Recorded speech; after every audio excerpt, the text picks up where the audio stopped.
ہمارے علاقے کا اگر روڈ بن جائے ہماری یہ خوشی ہے. ہمارے علاقے میں اگر سولنگ وہ فرش بچھا دیا جائے، سڑک بچھا دی جائے، ہماری یہ خوشی ہے. اگر بجلی 24 گھنٹے ہمیں میسر آ جائے ہماری یہ خوشی ہے. ہم نے اسی کو ترقی سمجھ لیا اور آج ہم اس کا شکار ہیں. آج بھی جتنی مہنگائی ہے، حکومت اور اس سے متعلقہ ادارے، پورے وطن عزیز کے ادارے، جنہوں نے اپنا خرچہ کم کیا ہے کہ ہم بھی تمہارے اس دکھ کے اندر شریک ہیں. تمام سیاسی پارٹیاں، بڑے بڑے بزرگ ماہر، بڑے بڑے حکمران، بڑے عہدوں پر فائز اور چھوٹے عہدے پر موجود، سبھی لوگ اپنے اپنے کام میں لگے ہوئے ہیں اور ہم عوام کو لوٹ رہے ہیں. یہ ہر چیز پہ ٹیکس دیتے ہیں. اس ٹیکس کے عوض میں ہمیں کیا ملتا ہے؟ یا ایھا الناس اتقوا ربکم الذی خلقکم من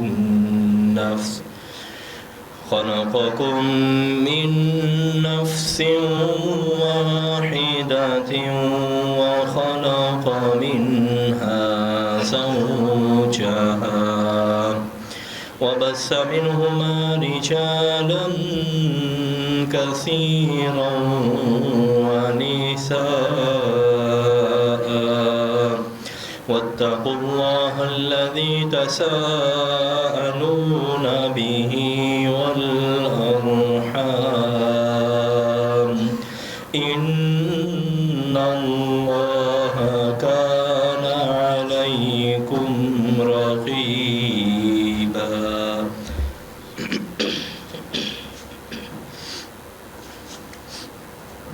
أما بعد، أعوذ بالله من الشيطان الرجيم. بسم الله الرحمن الرحيم.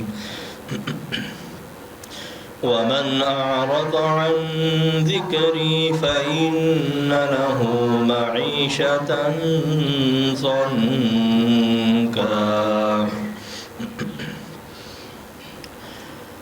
ہر قسم کی حمد و ثنا، عظمت و کبریائی اللہ وحدہ لا شریک لہ کے لیے خاص ہے.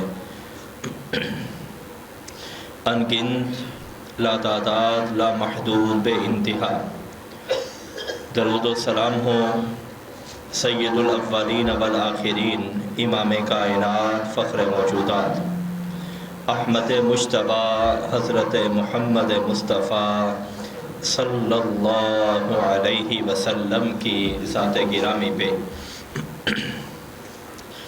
اللہ ذوالجلال والاکرام کی بے انتہا رحمت ناصر ہو ان ہستیوں پہ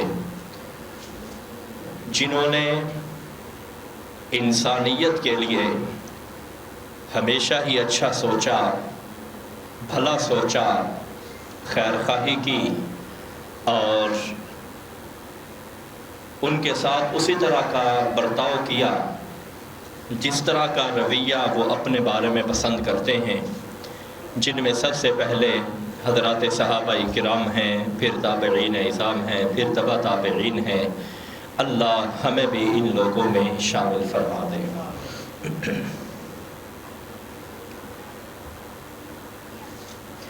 اس وقت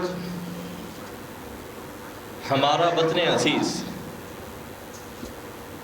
مہنگائی کے علم میں جس طرح دوچار ہے، غرباء، فقراء، مساکین، نادار اور بے آسرا لوگ کس قدر پریشان ہیں، اگر میرے دل میں ان کا احساس ہے تو میرے اوپر اللہ کا فضل ہے کہ میرے اندر اسلام کی کوئی رمق باقی ہے. اگر میں سمجھتا ہوں میری آمدن کے ذرائع بہت ہے، میرے پاس بڑا سرمایہ ہے، بڑا پیسہ ہے، یہ مہنگائی میرے لیے کوئی خاص رکاوٹ نہیں رکھتی سوائے اس کے کہ بزنس سلو ہو جائے گا، کاروبار ماند پڑ جائے گا، بس اور کچھ نہیں ہے.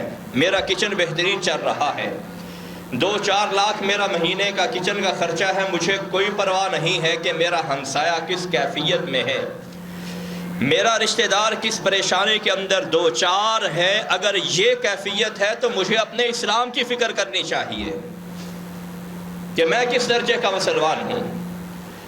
75 سال سے پاکستان کا یہ المیہ رہا ہے کہ جو بھی آیا حکمران بن کے بڑے عہدوں پر فائز ہو کے اسی نے ملک کو لوٹا، اس میں کسی کو کوئی استثناء شامل نہیں ہے۔ اور ملک کو لوٹنے کے بعد جس وطن سے ان کو یہ سب کچھ ملا، انہوں نے اس وطن میں رہنا گوارا نہ کیا اور پاکستان کو چھوڑ کر دوسرے ممالک کے اندر نکل گئے۔ اور ہم بھی بھولے بھالے لوگ، جس نے جو نعرہ بلند کیا اس کے پیچھے چل پڑے۔ روٹی کپڑا مکان کا پرانا نعرہ تھا، شکاری نئے تھے، ہر کوئی ہمیں شکار کرتا چلا گیا، اور آج ہم اس نوعیت پہ پہنچ چکے ہیں، اس نوبت پہ پہنچ چکے ہیں کہ ہماری معیشت وہ بے انتہا زب و حالی کا شکار ہے، اور یہ مہنگائی کا طوفان اتنی دیر تک رکنے والا نہیں ہے جتنی دیر تک معیشت مضبوط نہیں ہوتی، ڈالر مستحکم نہیں ہوتا۔ ہمارے بھی کچھ گناہ ہیں۔ وہ کیا گناہ ہے؟ وَمَنْ أَعْرَضَ عَنْ ذِكْرِي فَإِنَّ لَهُ مَعِيشَةً ضَنْكًا۔ اگر تم 5 وقت کی نماز چھوڑ دو گے، حلال و حرام میں فرق کرنا چھوڑ دو گے، میری حدود کو پامال کرنا شروع کر دو گے، بینکوں کے ساتھ سودی معاملات تمہارے عام ہو جائیں گے، دھوکہ عام ہو جائے گا، زنا عام ہو جائے گا، اس زمین میں فساد عام ہو جائے گا، یاد رکھ لو فَإِنَّ لَهُ مَعِيشَةً ضَنْكًا۔ تمہارا ہم سے ایک خاص تعلق ہے، وہ اسلام کا تعلق ہے۔ اس تعلق کی وجہ سے اس دنیا میں رہتے ہوئے میں تمہاری معاشی حالت بڑی ہی پتلی کر دوں گا، مہنگائی کے طوفان آئیں گے اور مختلف چیزوں کے بحران تمہارے اوپر مسلط رہیں گے۔ میں نے عرض کیا شکاری بدلتے رہے، دانا وہی رہا کہ روٹی کپڑا مکان، کسی نے کس انداز سے پیش کیا، کسی نے کس انداز سے پیش کیا۔ ہم نے بھی کہا فلاں زندہ باد ہے، فلاں زندہ ہے، وہ آج بھی زندہ ہے۔ اور اس حزبیت نے، اس عصبیت نے، اس سیاسی دھڑا بندی نے ہماری آنکھوں پہ پٹی باندھی۔ ہر بندہ اپنے اپنے لیڈر کا دفاع کر رہا ہے، جن کو صرف اپنی جیب کی غرض ہے، عوام کی کوئی بھی غرض نہیں ہے، عوام سے کوئی بھی مطلب نہیں ہے۔ 75 سال ہو چکے، پون صدی ہو چکی۔ اگر آپ نے پاکستان کا کسی سے تقابل کرنا ہے تو دنیا کے دوسرے ممالک سے کیجئے، پاکستان کا خود پاکستان سے تقابل نہ کیجئے، پاکستان کے مستقبل اور ماضی کا تقابل نہ کیجئے۔ جی پہلے سائیکل پہ تھے، اب گاڑی پہ ہیں، اور بھائی دنیا کو دیکھیے، دنیا کہاں پہ پہنچی ہے۔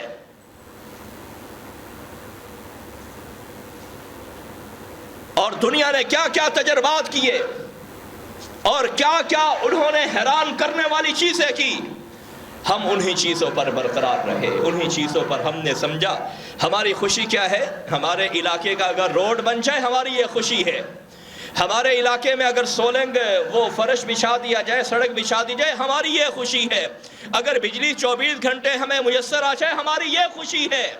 ہم نے اسی کو ترقی سمجھ لیا اور آج ہم اس کا شکار ہیں۔ آج بھی جتنی مہنگائی ہے، حکومت اور اس سے متعلقہ ادارے، پورے وطن عزیز کے ادارے، جنہوں نے اپنا خرچہ کم کیا ہے کہ ہم بھی تمہارے اس دکھ کے اندر شریک ہیں۔ تمام سیاسی پارٹیاں، بڑے بڑے بزرگ مہر، بڑے بڑے حکمران، بڑے عہدوں پر فائز اور چھوٹے عہدے پر موجود، سبھی لوگ اپنے اپنے کام میں لگے ہوئے ہیں اور ہم عوام کو لوٹ رہے ہیں۔ یہ ہر چیز پہ ٹیکس دیتے ہیں، اس ٹیکس کے عوض میں ہمیں کیا ملتا ہے؟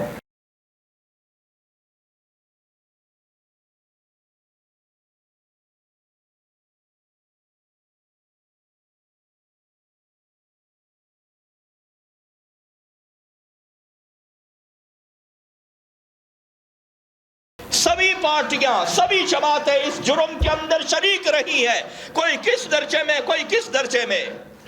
اگر یہاں پہ لٹا ہے کوئی پھٹا ہے، اگر کسی کے گھر میں فاقے پڑے ہیں تو عوام کے گھر میں فاقے پڑے ہیں۔ اگر کوئی سالن کی جگہ پہ سادے پانی کے ساتھ روٹی کو بھگا کے کھا رہا ہے تو عوام کھا رہی ہے، لوگوں کو کیا پرواہ ہے؟ بڑی بڑی گاڑیاں خریدی جا رہی ہیں ایک غریب ملک کے لیے، جس کے لیے یہ کہا گیا کہ جی یہ ہمارے پاس اتنا فنڈ ہوتا ہے، اتنا بجٹ ہوتا ہے، 10 12 13 کروڑ کی ایک گاڑی خریدی گئی میرے اور آپ کے پیسے سے، عوام کے ٹیکس سے، اور نتیجے میں ہمیں کیا ملا؟ آپ جتنے بھی سرکاری معاملات ہیں، ہسپتال ہیں، تعلیم ہے، یا جو بھی معاملات ہیں، آپ سب کا مشاہدہ کر کے میری بات کی تصدیق کر سکتے ہیں۔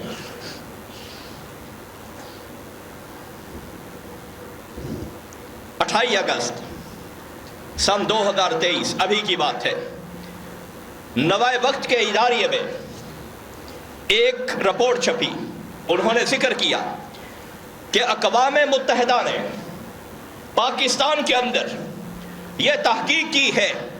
اقوام متحدہ کا ادارہ ہے UNDP، ایک ذیلی ادارہ ہے، اس نے تحقیق کی ہے کہ پاکستان میں ہر سال یہ جو اشرافیہ ہے، افسران بالا کا جو طبقہ ہے، ایک سال کے اندر لوگوں کے ٹیکس سے، میرے اور آپ کے ٹیکس سے، میرے اور آپ کے خون پسینے کی کمائی سے جو اشرافیہ کو سہولیات دی جا رہی ہیں، مراعات دی جا رہی ہیں، 17.5 ارب ڈالر کی سہولیات دی جا رہی ہیں، 17.5 ارب ڈالر کی۔ میرے پاس سکرین شاٹ موجود ہے اس کا، یہ ابھی کا اخبار ہے، UNO کی خبر ہے۔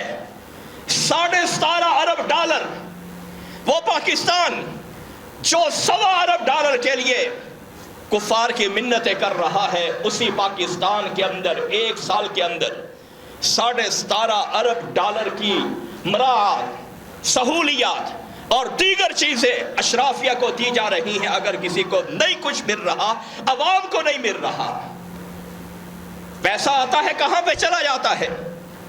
مجھے اور آپ کو اس پیسے کا کیا فائدہ ہے؟ اس قرض کا کیا فائدہ ہے جو ہم نے چکانا ہے، ہماری نسلوں نے چکانا ہے، ہماری اولادوں نے چکانا ہے، ہم بھی چکا رہے ہیں۔ کون آج خرچہ کم کر رہا ہے؟ تو اس کا حل کیا ہے؟ اس کا حل یہ ہے جو ممکن نہیں، لیکن بتانا ذمہ داری ہے۔ حل یہ ہے، حکمران اگر سادگی اختیار کریں گے تو پھر یہ وطن عزیز بچ پائے گا، اور بھی اس کے اسباب ہیں۔ اگر نہیں ہوا یہ معاملہ تو پھر ظاہر بات ہے یہ ملک کبھی سالم نہیں رہ سکتا۔ رسول اللہ صلی اللہ علیہ وسلم کی زندگی ہمارے سامنے ہے، امیر المؤمنین خلیفۃ المسلمین عمر بن الخطاب رضی اللہ تعالی عنہ کی سیرت طیبہ ہمارے سامنے ہے۔ رسول اللہ صلی اللہ علیہ وسلم کی کیفیت آپ ذرا اندازہ کیجئے۔ حضرت ابو موسیٰ اشعری رضی اللہ تعالی عنہ بیان کرتے ہیں، صحیح بخاری 4323 نمبر پہ یہ حدیث موجود ہے۔ رسول اللہ صلی اللہ علیہ وسلم نے جنگ حنین کے بعد آپ نے میرے چچا حضرت ابو عامر اشعری رضی اللہ تعالی عنہ کو جنگ اوطاس کے لیے روانہ کیا، اور مجھے کہا ابو موسیٰ اشعری تم نے بھی ساتھ جانا ہے۔ میں بھی ساتھ گیا۔ وہاں پہ جو کفار کے لشکر کا سربراہ تھا اس کا نام درید بن سما تھا۔ اللہ ذوالجلال والاکرام نے اس کو اور اس کے ساتھیوں کو شکست فاش دی۔ میں اپنے چچا کے ساتھ موجود ہوں۔ جنگ کے دوران ایک تیر آیا، میرے چچا جو اسلامی لشکر کے سربراہ ہیں اور مجاہدین کے کمانڈر ہیں، ان کے گھٹنے میں پیوست ہوا۔ میں نے اس دشمن کو قتل کیا جس نے میرے چچا کو تیر مارا۔ میں نے تیر نکالا، میرے چچا حضرت ابو عامر اشعری رضی اللہ تعالی عنہ کی شہادت ہوئی۔ تو مجھے بلا کر کہنے لگے بھتیجا اقرئ النبی صلی اللہ علیہ وسلم استغفر لی، جائیے اور جا کر رسول اللہ صلی اللہ علیہ وسلم کو میرا سلام کہیے اور کہیے میرے لیے گناہ کی بخشش مانگیے۔ میں پہنچا۔ اب دیکھیے ذرا، جو ہمارے حکمرانوں کے لیے ماڈل ہے اور لوگ صرف بیلنس کرنے کے لیے، زبانی جمع تفریق کے لیے یہ چیزیں بیان کرتے ہیں، واہ واہ کروانے کے لیے، لوگوں کو موہ لینے کے لیے کہ فلاں حکمران ایسا تھا، فلاں نے یہ کیا، فلاں نے یہ کیا، لیکن عملی طور پہ دیکھا جائے وہ خود بھی اشرافیہ کے اندر ہی موجود رہتے ہیں، بڑے بڑے ان کے گھر ہیں، لگژری گھر ہیں، لیکن بیان رسول اللہ صلی اللہ علیہ وسلم کی مثالیں کی جاتی ہیں، خلفائے راشدین کا تذکرہ کیا جاتا ہے۔ حضرت ابو موسیٰ اشعری رضی اللہ تعالی عنہ بیان کرتے ہیں فدخلت علی النبی صلی اللہ علیہ وسلم فی بیتہ علی سریر مرمر، میں رسول اللہ صلی اللہ علیہ وسلم کی خدمت میں حاضر ہوتا ہوں، آپ صلی اللہ علیہ وسلم ایک ایسی چارپائی کے اوپر لیٹے ہوئے ہیں جو کھجور کے پتوں کو بانٹ کر ان کا بان بنا کے اس بان سے بنی ہوئی ہے۔ کون ہے یہ اسلامی ریاست کے سربراہ ہیں، یہ چیف جسٹس ہیں اسلامی ریاست کے، یہ مسلمانوں کے سربراہ ہیں، یہ مدینہ منورہ کی بلکہ کل کائنات کی سب سے عظیم ترین شخصیت ہے، جس کے گھر کی یہ کیفیت ہے کہ آپ صلی اللہ علیہ وسلم کھجور کے بنے ہوئے جو بان ہے اس چارپائی کے اوپر لیٹے ہوئے ہیں۔ وَقَدْ أَثَّرَ رِمَالُ السَّرِيرِ بِظَهْرِهِ وَجَنْبَيْهِ، اور آپ صلی اللہ علیہ وسلم کے پہلو مبارک پہ اور آپ کی پشت مبارک پہ، دونوں پہلوؤں پہ، دونوں یعنی پشت پہ اس چارپائی کے بان کے نشانات وہ چھپ چکے ہیں۔ یہ ہے اسلام، یہ ہے مسلمانوں کے حکمران، یہ حضرت ابو موسیٰ اشعری رضی اللہ تعالی عنہ کا مشاہدہ ہے، اور اسی طرح کا مشاہدہ حضرت عمر فاروق رضی اللہ تعالی عنہ کا ہے۔ صحیح بخاری 2468 نمبر پہ یہ حدیث موجود ہے۔ عبداللہ بن عباس رضی اللہ تعالی عنہما اس کے راوی ہیں۔ مشہور واقعہ ہے، مدینے میں خبر اٹھی، افواہ پھیل گئی کہ رسول اللہ صلی اللہ علیہ وسلم نے اپنی بیویوں کو طلاق دی ہے، آپ نے اعلان کیا تھا، قسم اٹھانا کہ میں اپنی بیویوں کے پاس نہیں جاؤں گا۔ حضرت عمر رضی اللہ تعالی عنہ نے کہا چلو میں ملاقات کے لیے جاتا ہوں، اجازت نہ ملی، پھر اجازت طلب کی، پھر بھی نہ ملی، تیسری مرتبہ اجازت طلب کی، پھر بھی نہ ملی، چونکہ ان کی بیٹی سیدہ حفصہ رضی اللہ تعالی عنہا وہ رسول اللہ صلی اللہ علیہ وسلم کے نکاح میں تھی، یہ رسول اللہ صلی اللہ علیہ وسلم کے سسر بھی ہیں۔ تیسری مرتبہ جانے لگے، آپ نے بلال کو کہا آنے دو، آئے۔ حضرت عمر رضی اللہ تعالی عنہ کا کیا مشاہدہ ہے، خود بیان کرتے ہیں فَإِذَا هُوَ مُسْتَجِعٌ عَلَى رِمَالِ حَصِيرٍ لَيْسَ بَيْنَهُ وَبَيْنَهُ فِرَاشٌ وَقَدْ أَثَّرَ الرِّمَالُ بِجَنْبِهِ مُتَّكِئٌ عَلَى وِسَادَةٍ مِّنْ أُدَمٍ حَشْوُهَا لِيفٌ۔ میں سید کائنات حضرت محمد رسول اللہ صلی اللہ علیہ وسلم کے دارالخلافہ میں داخل ہوتا ہوں، یہ وہ جگہ ہے، یہ وہ مرکز ہے جہاں پہ دنیا کو کنٹرول کیا جا رہا ہے، لیکن آپ صلی اللہ علیہ وسلم کی جو مسند ہے اس کی کیفیت کیا ہے، بیان کرتے ہیں آپ صلی اللہ علیہ وسلم ایک کھجور کے پتوں کے بنی ہوئی جو یعنی چٹائی ہے، اس چٹائی کے اوپر آپ لیٹے ہوئے ہیں، اور اس چٹائی کے اوپر کوئی بیڈ شیٹ بھی موجود نہیں ہے، کوئی پتلا کپڑا بھی موجود نہیں ہے، اور اس چٹائی کے نشانوں نے رسول اللہ صلی اللہ علیہ وسلم کے دونوں پہلوؤں مبارک پہ نشان ڈال دیے ہیں۔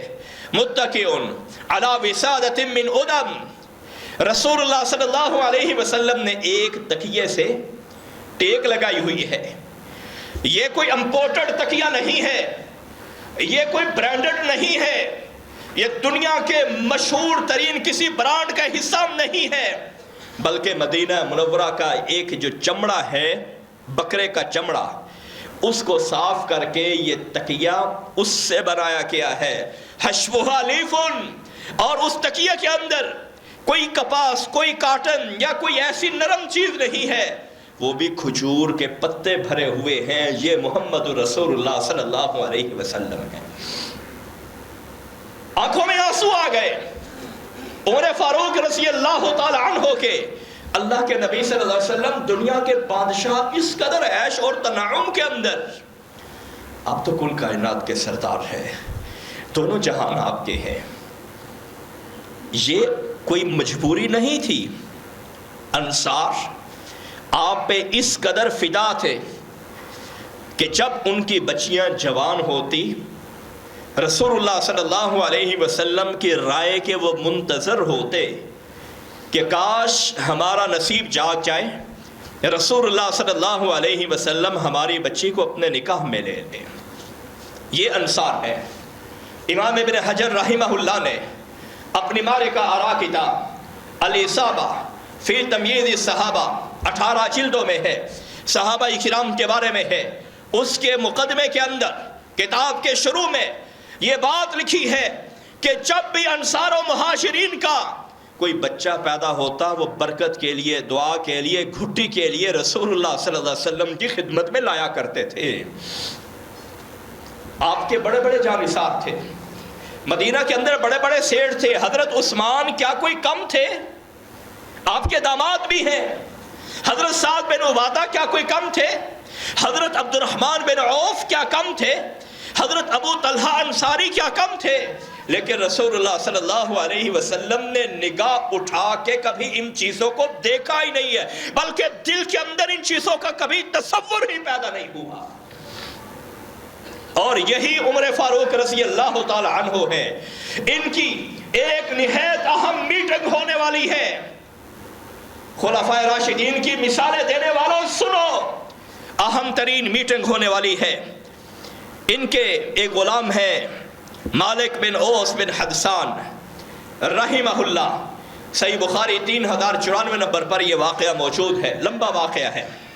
کہنے لگے دوپہر سے پہلے مجھے امیر المؤمنین عمر فاروق رضی اللہ تعالی عنہ نے پیغام بھیجا، اوس میرے پاس آؤ۔ میں حاضر ہوا، کہا یہ مال میں نے تمہارے لیے رکھا ہے، اپنے قبیلے میں تقسیم کرو۔ میں نے کہا امیر المؤمنین یہ کام کسی اور کے سپرد کیجئے۔ کہا نہیں، تم نہیں کرنا ہے، ابھی موجود ہے۔ کیا بیان کرتے ہیں کہ میں نے امیر المؤمنین کو دیکھا، آدھی دنیا پہ جن کی حکمرانی کا سکہ چلتا ہے، آدھی دنیا پہ جن کی خلافت کا سکہ چلتا ہے، اپنے بھی ڈرتے ہیں، بیگانے بھی مرعوب ہیں، جانتے ہیں کہ عمر عمر ہے، عمر عمر ہے۔ حضرت عثمان رضی اللہ تعالی عنہ نے بھی جو 12 سال خلافت کی ہے، حضرت عمر رضی اللہ تعالی عنہ کی بنیاد پہ خلافت کی ہے۔ حضرت عمر نے 10 سال خلافت کی ہے، 10 سال۔ لیکن گھر کی کیفیت کیا ہے؟ فَإِذَا هُوَ جَالِسٌ عَلَى رِمَالِ سَرِيرٍ، میں نے دیکھا جس چارپائی پر وقت کے خلیفہ امیر المؤمنین، جن کی مسجد نبوی میں مال غنیمت کے انبار لگا کرتے تھے، انبار لگا کرتے تھے، بڑے بڑے ڈھیر لگا کرتے تھے، جن کے بیت المال میں مال رکھنے کے لیے جگہ نہیں ہوا کرتی تھی، لیکن اپنی کیفیت کیا ہے؟ ایک چارپائی پر موجود ہیں، لیس بینہ و بین فراش، اور چارپائی وہ کھجور کے پتوں سے بنی ہوئی ہے، اور اس چارپائی کے اوپر کوئی بیڈ شیٹ بھی موجود نہیں ہے۔ متکئون علی وسادۃ من ادم، چمڑے کا ایک تکیہ ہے جس پہ حضرت عمر فاروق رضی اللہ تعالی عنہ نے ٹیک لگائی ہوئی ہے۔ دروازے پہ دستک ہوئی، کہا مالک دیکھو کون ہے؟ کہا جی عثمان آپ سے ملاقات کی اجازت چاہتے ہیں، آنے دو۔ پھر دستک ہوئی، کہا دیکھو کون ہے؟ کہا عبد الرحمن بن عوف آنا چاہتے ہیں، کہا آنے دو۔ پھر دستک ہوئی، کہا دیکھو کون ہے؟ جواب ملا جی زبیر بن عوام آنا چاہتے ہیں، کہا آنے دو۔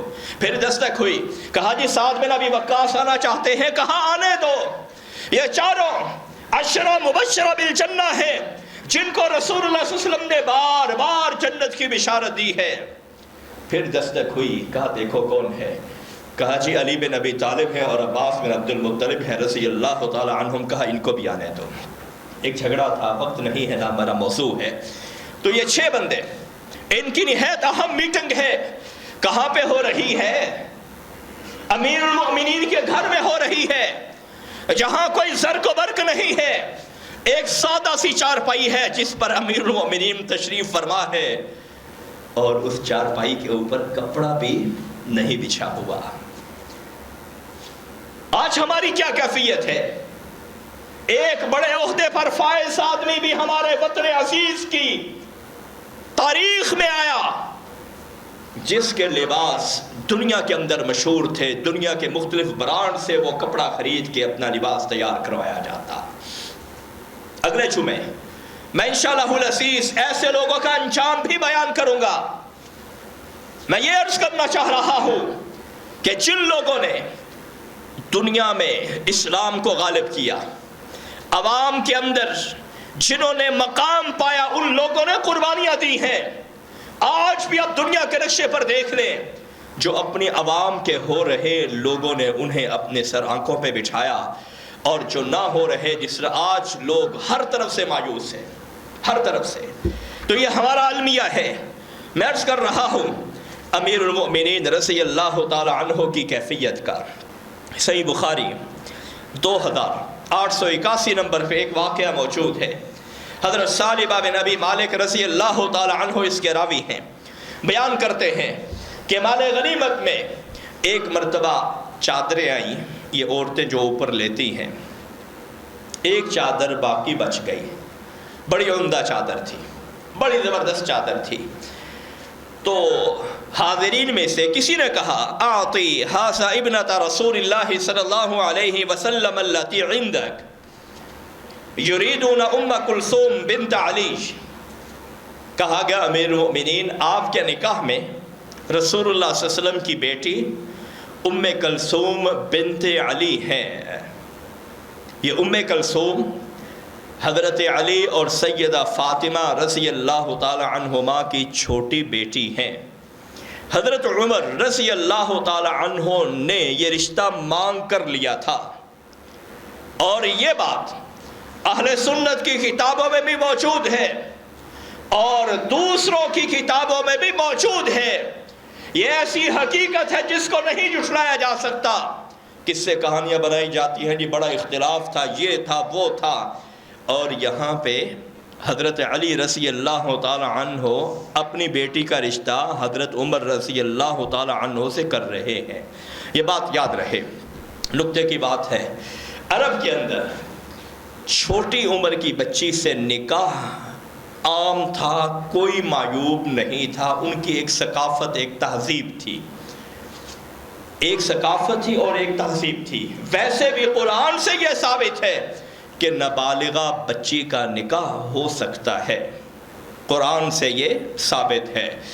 تو بہرحال میں عرض کر رہا ہوں وہ یہ ہے کہ اب امیر المؤمنین ہے نا, کسی نے کہہ دیا کہ آپ یہ چادر اپنی بیوی کو دے دیں.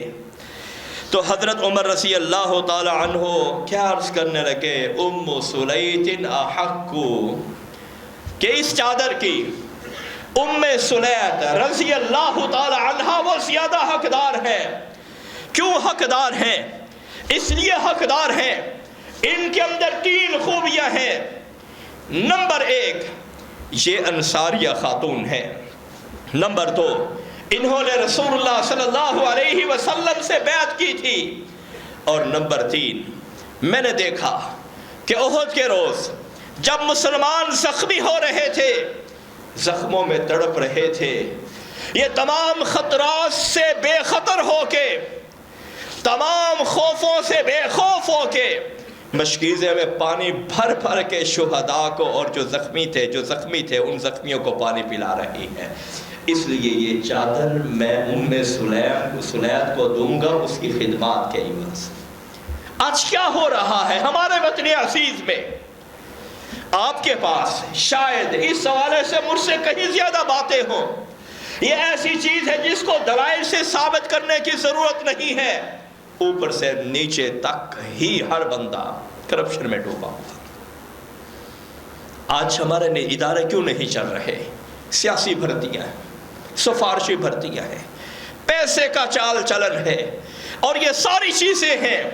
یہاں امیر المومنین چاہتے اپنی بیوی کو وہ چادر دے سکتے تھے، مگر نہیں دی، کہا یہ ام سلید کا حق ہے۔ اگر پاکستان سدھارنا چاہتے ہیں، حکومت آج اعلان کرے کہ یہ جو کروڑوں یونٹ بجلی یہ ضائع کی جا رہی ہے، مختلف مدات کے اندر دی جا رہی ہے مفت کے اندر، یہ تو تب کی بات ہے جب پاکستان عروج پہ تھا، اسی وقت کا نظام ہے جو چل رہا ہے۔ اگر یہ بند کی جائے تو ہمیں سکھ کا سانس آ سکتا ہے۔ اللہ ذوالجلال والاکرام ہم سب کی حفاظت فرمائے، وطن عزیز کی حفاظت فرمائے۔ 75 سال ہو چکے، سچی بات ہے، دل کے اندر بڑا درد ہے۔ میں چاہتا ہوں آپ بھی میرے ہمدرد بن جائیں، مجھے زخم ہے، میں بھی چاہتا ہوں آپ بھی ہم زخم ہو جائیں۔ ان لوگوں کے لیے آواز اٹھائیے جو لوگ فاقوں کی زندگی گزار رہے ہیں، خودکشیاں کر رہے ہیں۔ اللہ ذوالجلال والاکرام ہم سب پر رحم فرمائے۔